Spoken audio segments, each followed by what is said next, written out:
السلام علیکم، پاک وائی اسٹوریز میں آپ سب کا خوش آمدید۔ تو چلتے ہیں قسط نمبر 72 کی طرف۔ اشوا کو ایک پل کے لیے لگا تھا گویا وہ پوری قد سے زمین بوس ہو جائے گی، اس قدر زور سے چکر آیا تھا۔ اگر وہ دیوار کا سہارا نہ لیتی تو سچ مچ دے جاتی۔ اس نے ایک دفعہ پھر اپنے حواس مجتمع کر کے کچھ سننے کی کوشش کی تھی۔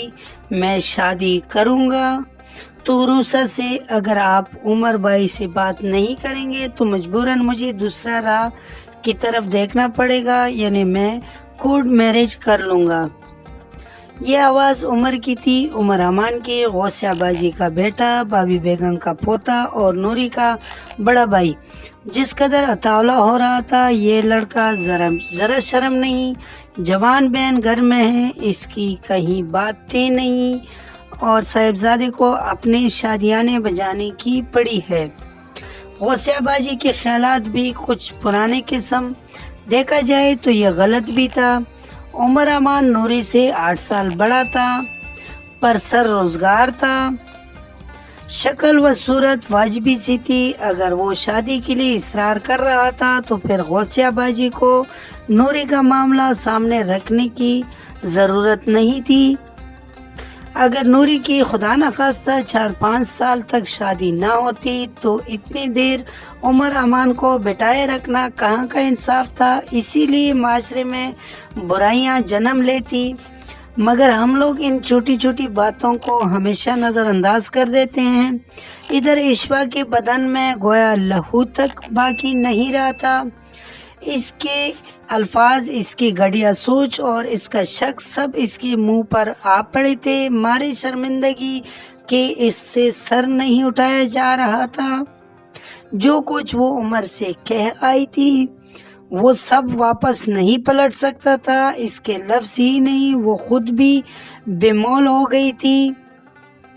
خفت، ذلت اور شرم نے اس پر بیک وقت حملہ کر دیا تھا۔ اتنی صاف ستھری، واضح اور سامنے کی بات تھی، مگر اس کی ذہن کی کھڑکی کھل ہی نہیں سکی۔ اس کا شک عمر کے ارد گرد ہی گھومتا رہا تھا۔ وہ عمر فاروق اور عمر امان میں فرق سمجھ ہی نہیں پائی، اور اب جو ندامتوں کا سلسلہ شروع ہوا تو وہ گویا پسینہ پسینہ ہو گئی۔ وہ عمر کا سامنا بھلا کیسے پر پائے گی، یہی سوچ اس سے مار ڈال رہی تھی۔ جو گندے الفاظ اور مغالطات اس کے منہ سے نکل چکے تھے، جو کچھ وہ کہہ چکی تھی، وہ سب واپسی تو نہیں آ سکتا تھا۔ البتہ ایک تسلی تو یہ تھی کہ عروسہ سے کوئی بھی غلط بات نہیں کی تھی، ورنہ تمام عمر اس سے بھلا کیسے نظر ملا کر بات کر سکتی تھی۔ شرمندگی کا بوجھ زیادہ تھا یا پھر پچھتاوے کا؟ ایک دم ہی اس کی طبیعت بگڑ گئی۔ کمر سے اٹھتی ٹھیسوں نے اس سے بے حال کر دیا تھا، اور جب وہ فرش پر گر رہی تھی تب اس نے نوری کی آواز سنی، امی جلدی آئیے۔ اشوا بھابھی کو دیکھے ہائے اللہ، یہ تو بے ہوش ہو گئی، وہ چیخ رہی تھی۔ آنن فانن سب جمع ہو گئے۔ اشوا کو بابی بیگم ڈاکٹر کوثر کی کلینک لے گئی تھی، جہاں اس نے قبل از وقت فجر کے قریب ایک صحت مند سے بیٹے کو جنم دیا تھا۔ شام تک اس سے ڈسچارج کر دیا تھا۔ واپسی پر جو گھر قریب آ رہا تھا اس کا دل ڈوبتا جا رہا تھا۔ گھبراہٹ اور خوف نے حواس معطل کر دی تھی۔ گاڑی رک گئی تو بابی بیگم نے سہارا دے کر اس سے باہر نکالا۔ جو ہی گراج میں کھڑی عمر کی گاڑی پر ان کی نظر پڑی، وہ گویا کھل اٹھی۔ خیر سے عمر گھر آ گیا ہے، عمر رات سے گھر میں موجود ہے، مگر اس نے میرا پیچھا ہی نہیں کیا، یہ بھی نہیں پوچھا کہ میں ہوں کہاں، گھر سے نکل کر کہاں گئی، کدھر گئی۔ نہ میکا تھا، نہ سسرال، اور نہ ہی کوئی عزیز رشتہ دار تھا۔ اس نے بھلا جانا ہی نہیں کہا تھا، مگر عمر نے برابر والے گھر سے بھی اس کے بارے میں نہیں پوچھا۔ بابی بیگم بچے کو گود میں چھپائے اس لیے کمرے میں آئی۔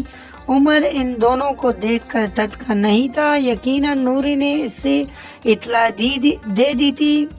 بابی بیگم نے اسے بیڈ پر بٹھا کر بچے کو زبردستی عمر کے گود میں دے دیا۔ اسی پل دہاڑ سے دروازہ کھلا تھا۔ عروسہ اور اس کے پیچھے 3 اور گورے گورے چہرے جھانکنے لگے تھے۔ پاپا، ایمن گویا چیخ اٹھی، یہ کون ہے؟ ایمن کا بھائی۔ عمر گویا کھل کر مسکرا دیا۔ صرف ایمن کا بھائی۔ امیمہ اور اموریہ چیخی، خوشی گویا ان کے آنگن سے پھوٹ رہی تھی۔ یہ تو پورا میرے جیسا ہے، ناک، آنکھیں اور ہونٹ بھی۔ چھوٹا سا گڈا اب عروسہ کی گود میں منتقل ہو گیا تھا۔ جی نہیں، میرے جیسا ہے، ایمن چیخی۔ امید ہے آپ لوگوں کو یہ سٹوری کا قصہ پسند آیا ہوگا۔ اگر پسند آئے تو ویڈیو کو لائک کر لے، کمنٹ میں اپنے رائے کا اظہار ضرور کر لینا، اور چینل کو سبسکرائب کر لے، بیل نوٹیفیکیشن کو آن کر لے تاکہ ہمارا آنے والا قصہ آپ تک بآسانی پہنچ سکے۔ اگلے قصہ میں پھر انشاءاللہ ملاقات ہوگی۔ اللہ حافظ۔